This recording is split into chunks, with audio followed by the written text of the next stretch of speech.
This is Nightly Business Report with Tyler Matheson and Sue Herrera. New era and historic trip to Cuba has American CEOs seeing big potential and even bigger obstacles. Worth fighting for. Marriott sweetens its bid for Starwood hotels, and it may be willing to go even higher. Big promises. Presidential candidates promise to bring back lost manufacturing jobs. But the key question is, how?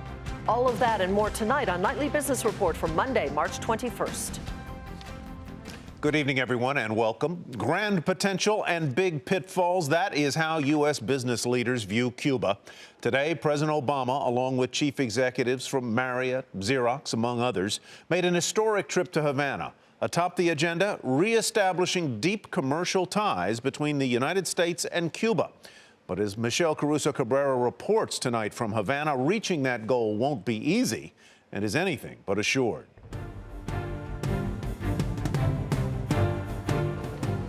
An historic handshake in Havana as President Obama met with Cuban leader Raul Castro, another sign of the thawing relations between the two countries. There was also a visibly awkward moment when a very uncomfortable Raul Castro was forced to take a question from an American reporter about human rights in Cuba. Did you ask if we had political prisoners? I wanted to know if you have Cuban political prisoners and why you don't release them. Well, give me a list of the political prisoners and I will release them immediately. Just mention a list. What political prisoners? While the trip was marked by momentous political events, there was commercial news as well. Starwood Hotels announcing they had reached a deal to manage 3 hotels here in Cuba, all of them owned by the Cuban government. One American staying at one of those hotels welcomed the American management, sort of. It'd be interesting because it will bring in a kind of American level of like service or professionalism to like the hotel industry here, but also I am ambivalent about that because sometimes what's amazing about Cuba is that you're missing all those brands. Arnie Sorensen, CEO of Marriott Hotels, was part of the delegation traveling with the president and said the Cubans are struggling to decide just how much American investment they want. I'm not sure any of us know exactly how fast they'll move and where they ultimately come to rest. But there is an interest, I think, in both sides in greater engagement between the United States and Cuba, greater economic growth. We certainly know American travelers want to come to Cuba. Even if the embargo goes away, there are many laws and regulations in Cuba that make investment unattractive. An embargo has to be lifted in order for us to have more access to the markets. But there are also infrastructure elements here that absolutely need to be improved. There are currency rules that have to be improved. There are worker rules that have to be improved. So there's so much that has to be done to have full bilateral trade happening. It'll take a little while, but I am convinced that the interest is there. I'm just not convinced on how exactly it will be done. President Obama has one more day here in Cuba. He'll meet with political dissidents and also attend a baseball game between the Cuban national team and the Tampa Bay Rays of Florida. In Havana, Michelle Caruso Cabrera, Nightly Business Report. Michelle mentioned Starwood. Well, while in Cuba, Starwood agreed to a sweetened merger bid from Marriott just 1 week after Starwood first received a buyout bid from a major Chinese company.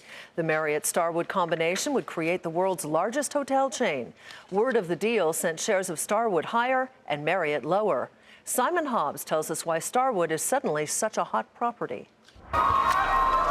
As the first family landed in Cuba Sunday, the CEO of Marriott, also vice chair of the President's Export Council, wasn't far behind them. And by first light Monday, he was making headlines of his own with a higher offer for Starwood. We made a significant move over the course of the weekend and decided we are really very interested in the strategic power of this combined platform. Starwood boards accepted it and we're ready to go. Marriott's CEO thought he'd tied up the Starwood deal 4 months ago, but now the Chinese, led by insurer Anbang, are trying to break up the party at the last minute. Here's a timeline. November 16, Marriott makes what it later called an opportunistic offer of $63.74 a share after Starwood spent much of the year looking for buyers.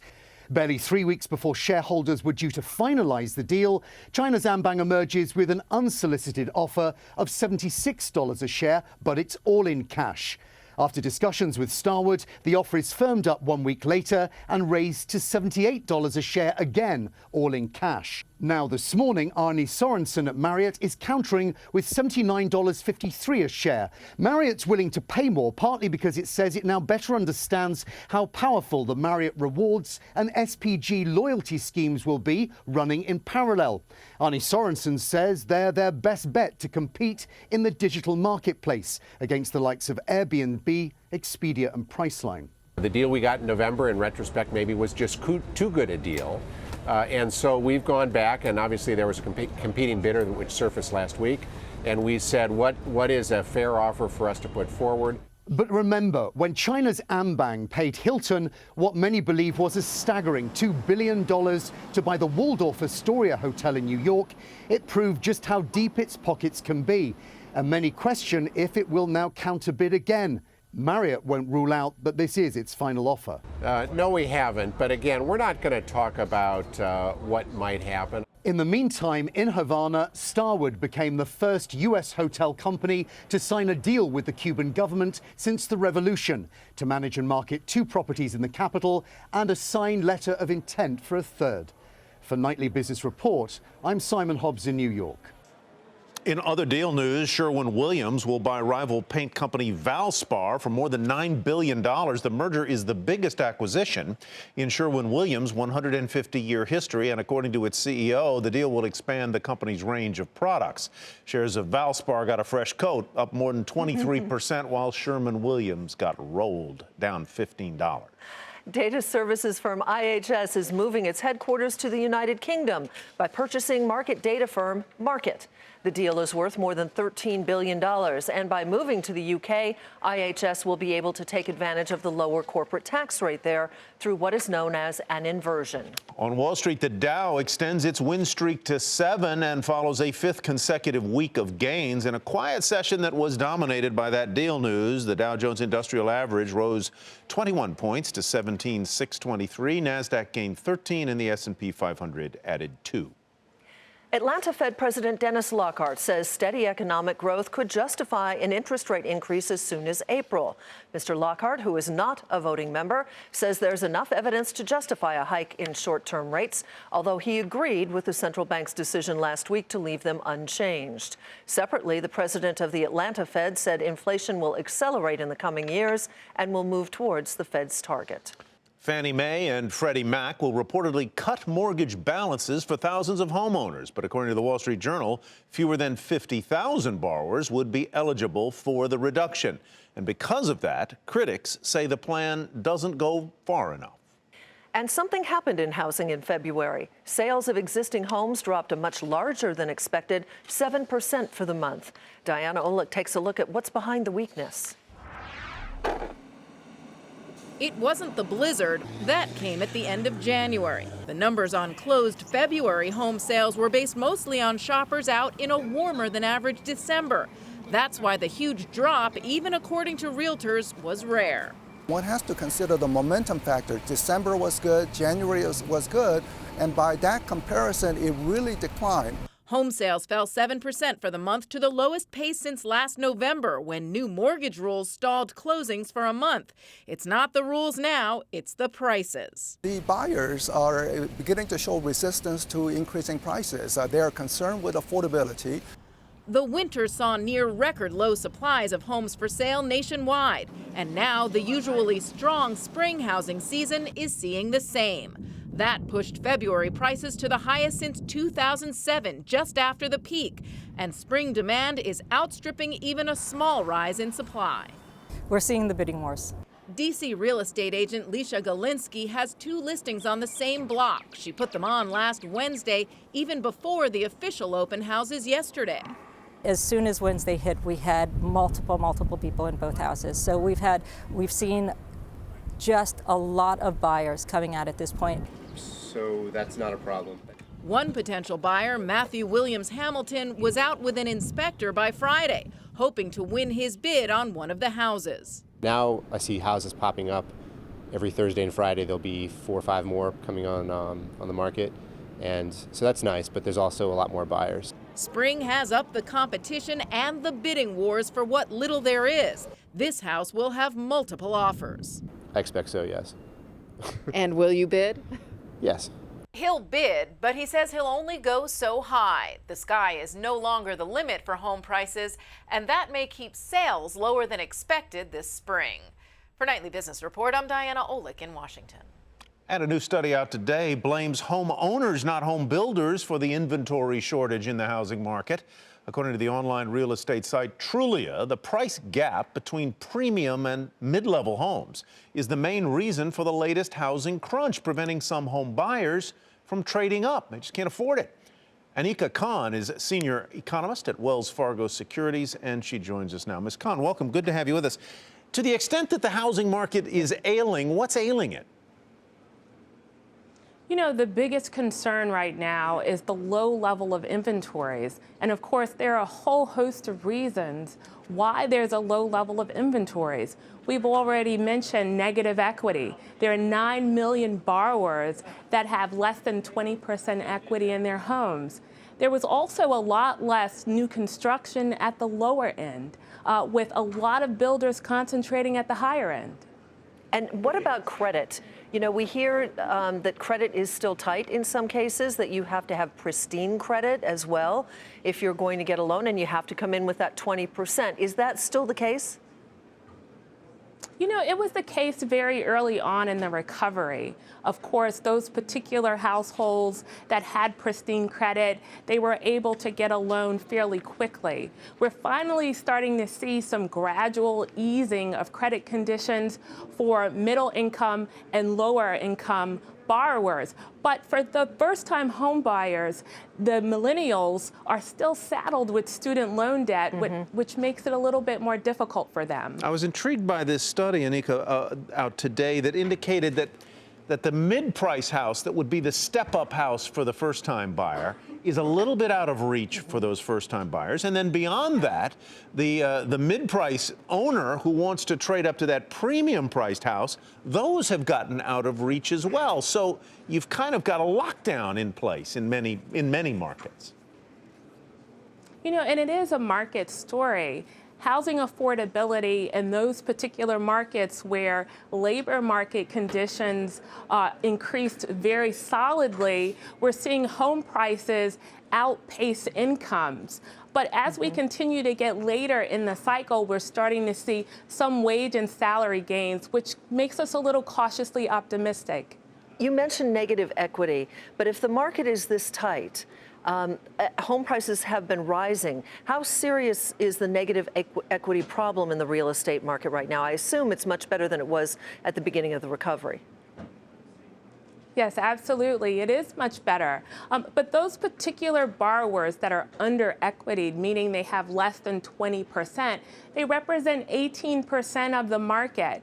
And that means that they will be less inclined to put their property on the market, which goes back into the lower level of inventories. That's just simply one factor that is leading to the shortage of housing supply. Thanks for your help tonight. Anika Khan with Wells Fargo Securities. Thank you. And still ahead, just when it looked like the Valeant story couldn't get more dramatic, it did.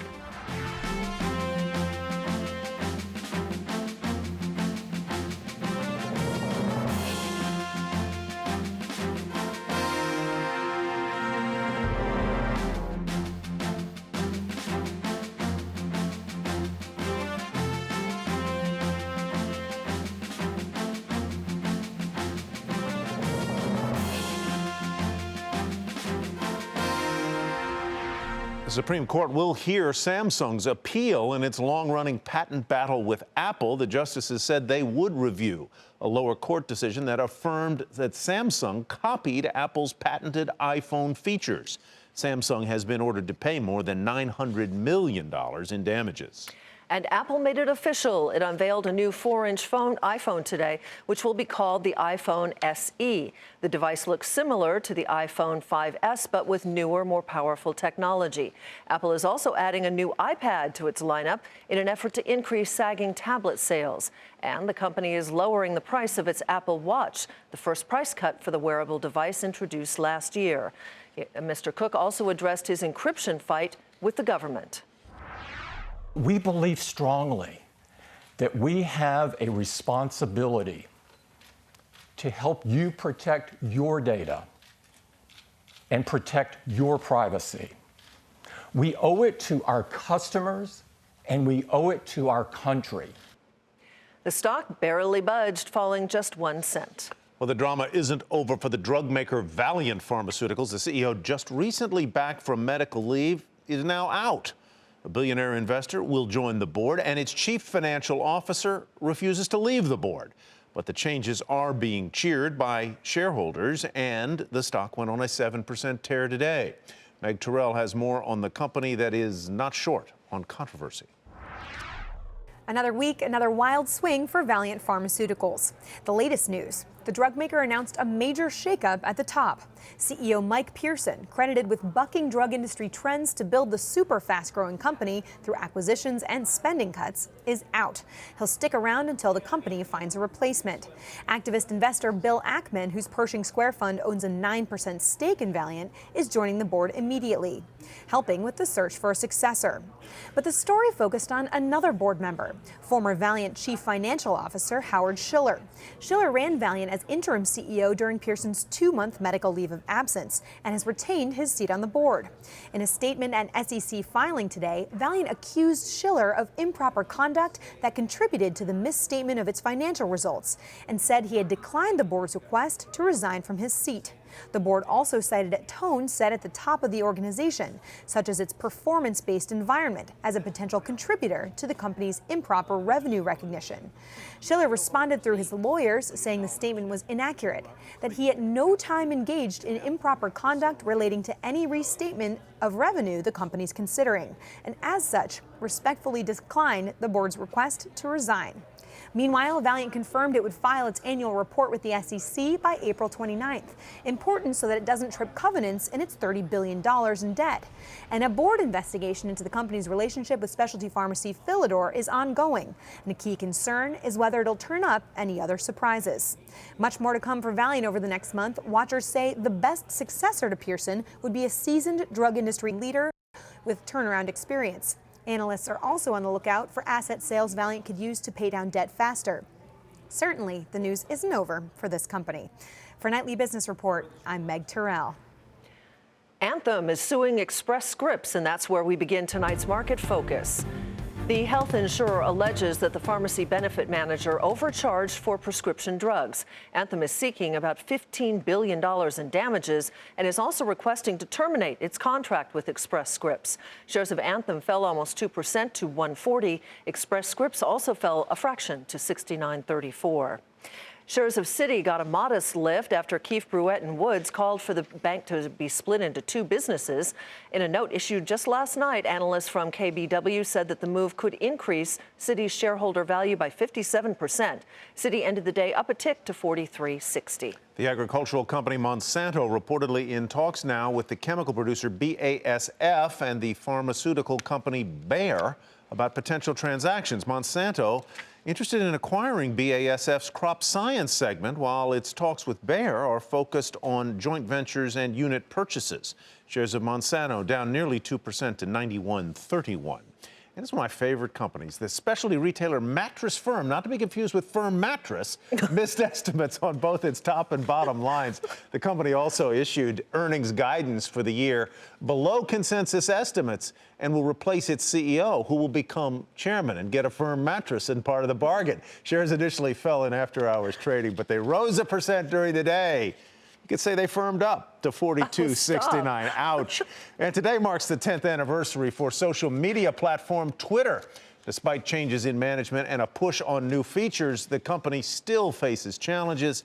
10 years later, it's still looking for profit, and it lost 2 million users during the end of 2015. Shares today flat at $16.89, but they've lost nearly 2/3 of their value over the past year and are about 1/3 below the initial offering price of $26 back in November of 2013.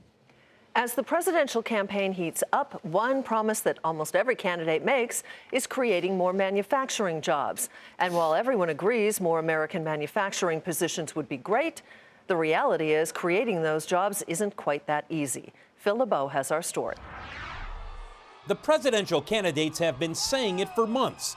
They're tired of seeing America lose manufacturing jobs. Companies are leaving our country rapidly, whether it's Carrier Air Conditioning, whether it's Ford, whether it's Eaton.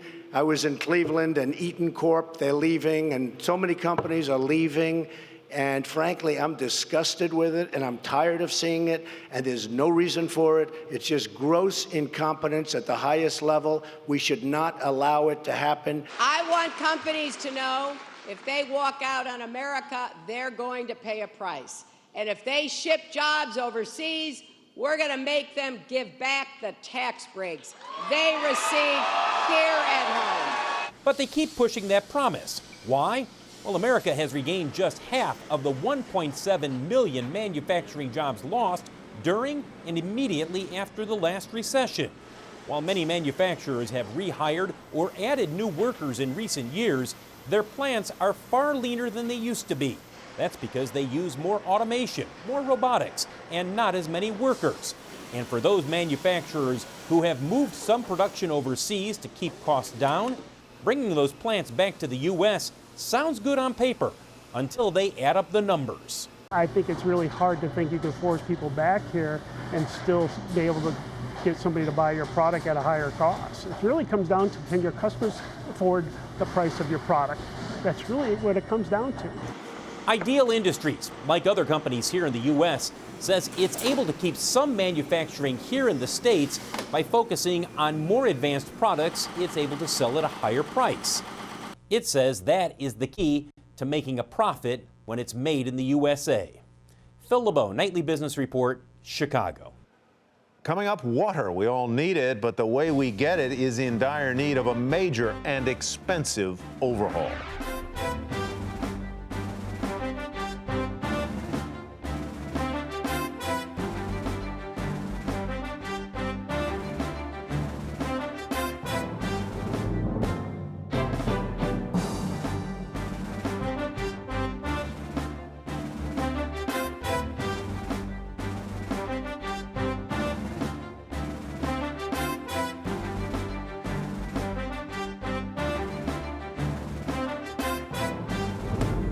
Here's a look at what to watch for tomorrow. Dow component Nike reports earnings after the bell, and investors will be watching to see what the company says about future orders. The Justice Department and Apple head to court over the encrypted iPhone used by one of the San Bernardino shooters. President Obama speaks to the Cuban people in Havana, and that's what to watch for on Tuesday. The nation's two largest daily fantasy sports sites have agreed to stop taking bets in New York through the end of baseball season, which of course overlaps with the beginning of football season.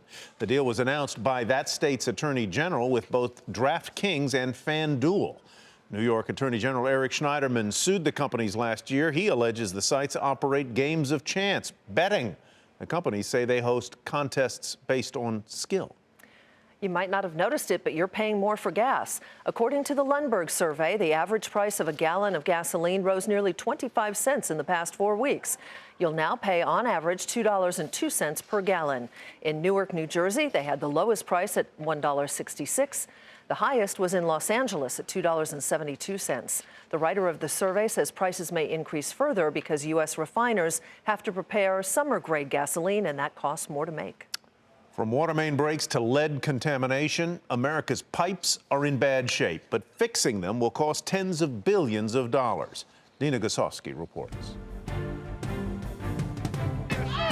Flint lives matter. The critical water situation in Flint, Michigan continues to make headlines. But according to data we obtained from the Environmental Protection Agency, water issues in the U.S. go well beyond just Flint. Out of more than 7,000 schools subject to testing of acceptable EPA lead levels, 431 reported heightened levels of lead between 2012 to 2015. But experts say more focus should be placed on how that water is delivered. In general, the water quality in the United States is very high. The infrastructure that is conveying that water is in serious need of investment right now. If we continue on the path that we're on now, and if we do not increase investment in these areas, we're putting at risk by the year 2020 over $400 billion in U.S. GDP, 700,000 jobs would be endangered, and over $500 billion in personal income would be at risk. Here's what the American Society of Civil Engineers says it will take to mitigate the issue as long as utilities, local, state, and federal governments work together to increase investment in pipes, water treatment plants, and other water infrastructure. They say allocate about $9 billion per year nationwide over 9 years. So it would cost about $80 billion in all, protecting businesses from potential losses due to water issues, upwards of $150 billion. Newark, New Jersey is now in the spotlight as well. Does it need help? Yes.